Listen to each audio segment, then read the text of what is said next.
Hi, welcome to the Arthritis Broadcast Network. I'm Chris DeBow from the Canadian Arthritis Patient Alliance, and we're here with Dr. Nigil Haroon from the Western Ontario Toronto Western Hospital and the University of Toronto, where you're an assistant professor. That's good.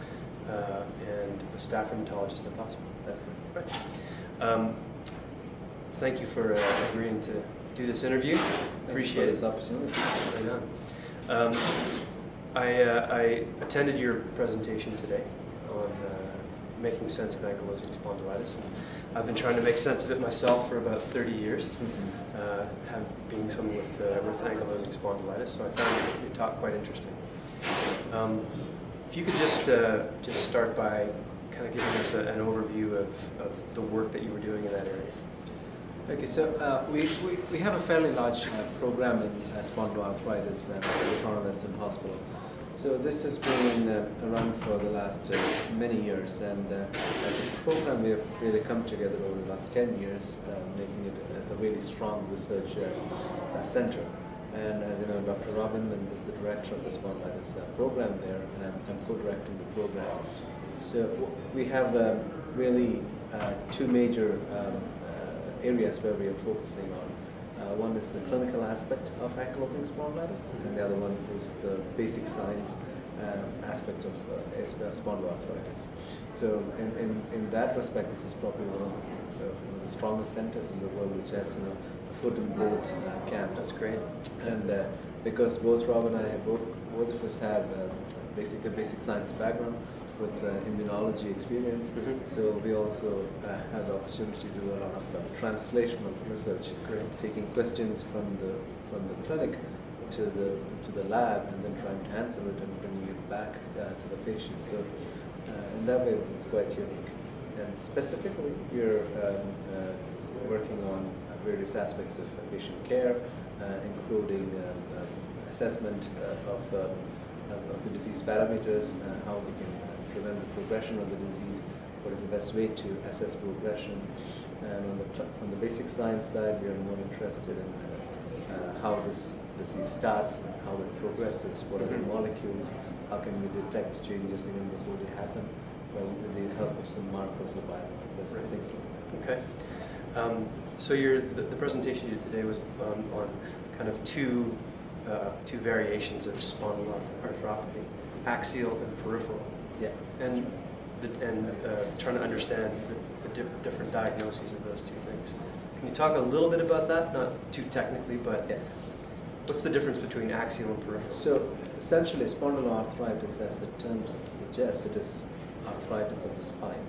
So that is a major feature of this condition, spondyloarthritis. But in addition to that, there are a lot of patients who also get peripheral joint involvement, or like swelling of the wrist, swelling of the knees, or the ankles.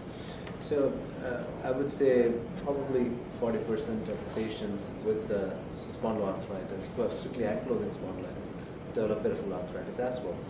On the other hand, for example, in children, spondyloarthritis may manifest with only peripheral joint involvement.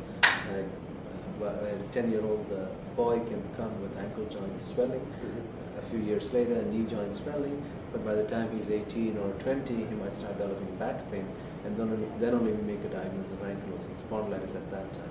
So there are variations of spondyloarthritis. In children, they could be called enthesitis-related arthritis. In the adults, they may be diagnosed as frank ankylosing spondylitis, or it could be psoriatic arthritis and several other conditions, which are closely linked, but distinct in their own respect. So why is it different to be very precise about the diagnosis? Are there different treatment pathways? That's a very, very important question, because till now we've always clubbed everything together under the broad category of spondyloarthritis. But in fact, when it comes to treatment, it really depends on whether you have a predominant axial disease versus a peripheral disease, because the treatment differs based on only that distinction. If you have predominant axial disease, after anti-inflammatories, at least till date, we don't have anything else that works other than TNF inhibitors and some other biologic medications which are just coming into the market. Right. But for peripheral arthritis, there are several steps which you can take before you need to go to the biologics. Gotcha. Okay. I know that one issue amongst people that have arthritis is that, and particularly in my case too, I can speak to this, is there's quite a delay from the onset of the disease to when a diagnosis is made. It is very true, and thankfully it is, I think, improving. We don't have data from very recent years, but it looks like we are identifying this much earlier. Both patients as well as doctors are getting educated on the necessity of identifying this early, and what the best ways of finding out if a patient has an inflammatory arthritis as opposed to a mechanical cause for back pain. Gotcha. Yeah, I like how you say that patients and doctors are being educated about this. What can patients or consumers or the general public do? How can they be more informed about how to support themselves in a diagnosis and in proper treatment? So back pain is a very common thing. Almost every other person has back pain at some point in their life. Now, the first distinction that has to be understood, this is a chronic problem. So if the pain lasts more than 3 months, then you should be concerned. Now, chronic back pain again also is a very common problem, and probably only 5% of those who have chronic back pain actually have a condition like ankylosing spondylitis.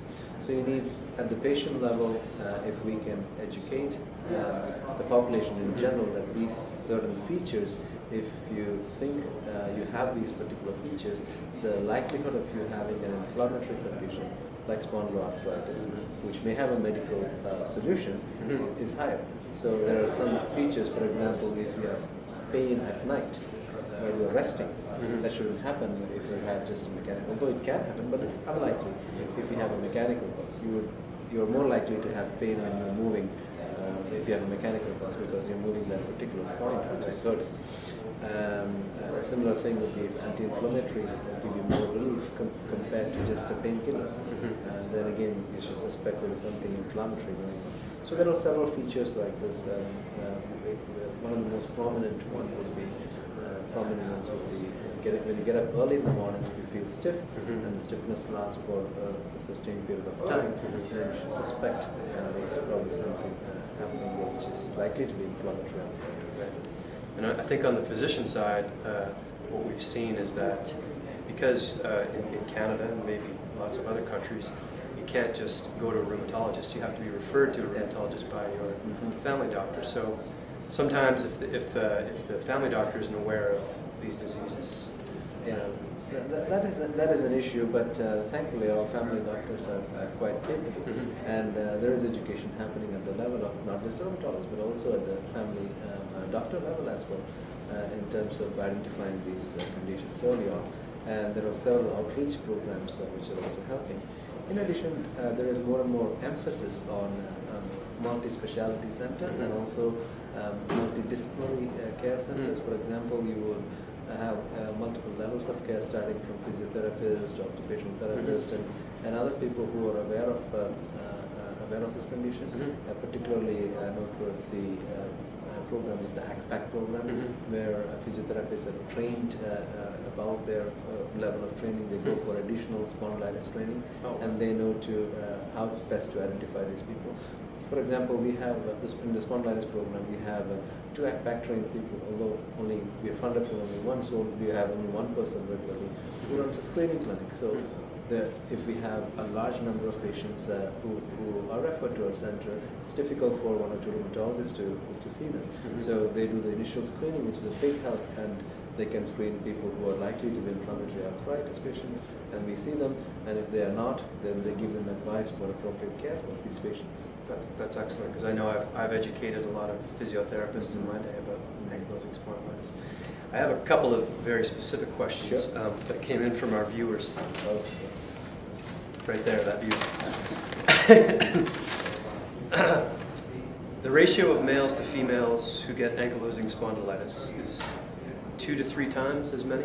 Roughly, yeah. Is that true? Well, it actually was thought to be almost 10:1 many years ago. But that's primarily because when a female patient comes with back pain, you don't think it is inflammatory because of this concept that only males get ankylosing spondylitis. That's probably one of the reasons why females are underdiagnosed. Mhm. But in more recent years, more and more females are being diagnosed with ankylosing spondylitis. Right. So that gender gap of the ratio is decreasing. And is there a difference in the prevalence between axial and peripheral, male to female? Well, not really. That distinction at least has not come out, has stood out very clearly Mhm. between male and female, but the distinction definitely is there with regards to age. Ah. So if the symptoms start at an age less than 16 years, Mhm. it's more likely to be peripheral, Okay. while if adult onset is usually axial, and then a little bit of peripheral symptoms appear. That also depends on whether we're talking about ankylosing spondylitis, because there are other spondyloarthritis like psoriatic arthritis, which can be predominantly peripheral. Mhm. Okay. And the last question. Yeah. Axial spondyloarthritis is a pre-radiographic form of ankylosing spondylitis, but not all diagnoses of axial SPA turn into ankylosing spondylitis. Could you please Well, explain? axial spondyloarthritis per se is not a pre-radiographic form of AS. Non-radiographic axial spondyloarthritis is a form of spondyloarthritis which where patients don't manifest the X-ray changes of ankylosing spondylitis. Now, if you ask me whether it is a pre-radiographic form, that implies that if you have 100 people with non-radiographic axial SPA or spondyloarthritis, in say a number of years, all 100 would become AS, which is not true. At least till date, we don't have that data. Uh-huh. A certain proportion moves on to AS, and I believe that if you have correctly identified those patients to have non-radiographic axial SPA, they belong to the same spectrum. But because the criteria that is available currently is not 100% specific, you may find patients in the non-radiographic axial SPA who may not completely belong to the same disease process. Right. So they may not progress. At the same time, you'll have patients who fall into the disease progress, but may be lacking some genes which is promoting X-ray changes. So in those patients also you may not see ankylosing spondylitis developing in a period of time. But having said that, the available data suggests that the rate of progression is around 10% every 2 years. But if the patients have inflammatory parameters in terms of elevated CRP or ESR, the rate of progression is roughly 20% every 2 years. But we don't have long-term data because these criteria were established only just a few years ago. Gotcha. Before you rush off, I have one more question for you. Other than the work that you've presented today, what do you find the most interesting or exciting thing coming out of the CRA scientific meeting this year? So is that in just AS? No, just in general in the conference. Is there anything you've heard that you're quite Yeah, excited about? we're still in the first day, so there's a lot to come.